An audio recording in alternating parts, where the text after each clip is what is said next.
পেচারথলে ভয়াবহ জন দুর্ঘটনায় হত 1, আহত 11।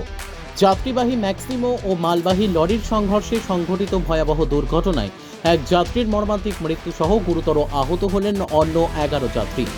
ঘটনাটি ঘটেছে ত্রিপুরার পেচারথল থানাধীন আসাম আগরতলা জাতীয় সড়কের সিদংছড়ায়। নিহত যুবকের নাম প্রবীর সিনহা।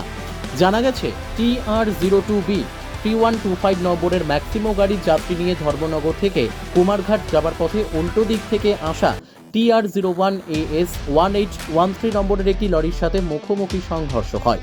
এতে যাত্রীবাহী ম্যাক্সিমোটি সম্পূর্ণরূপে দুমড়ে মুচড়ে এক যাত্রীর মৃত্যুসহ অন্য 11 যাত্রী গুরুতর আহত হন। পরে খবর পেয়ে সেখানে পৌঁছায় দমকল বাহিনী এবং পুলিশ। এতে আহতদের উদ্ধার করে নিয়ে যাওয়া হয় পেচারথল এবং কুমারঘাট হাসপাতালে। এদিকে পেচারথল হাসপাতালেই মৃত্যু হয় প্রবীর সিনহা নামে যুবকের।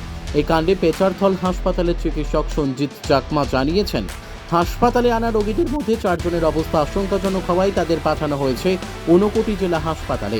বাকিদের এখানে চিকিৎসা চলছে। পুলিশ এই তো শুনলাম মানে ফায়ার সার্ভিস লই আনছে, অ্যাক্সিডেন্ট হয়েছে ওই মেইন রাস্তাতে। তো এখানে ফায়ার সার্ভিসে আমরা এখানে 7 জন নিয়ে আইছে। 7 জনের থেকে একজন অলরেডি ব্রড ডেথ, আর বাকি 4 জনের অবস্থা সাংঘাতিক মানে শোচনীয়।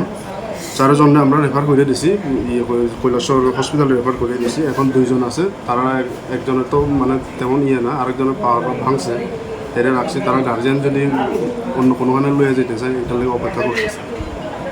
ওইটা আর একটা তো ব্রড ডেথ, এটার নামটা শুধু কার্ড একটা পাওয়া গেছে, প্রবীর সিনহা। হাসপাতালে শুনছি 5 জন লয়ে গেছে কুমারঘাট হাসপাতালে, 5 জন আবার ওইখানে প্রত্যেকে নিয়ে গেছে কুমারঘাট হাসপাতালে। এদিকে 7 জন, ওইদিকে 5 জন।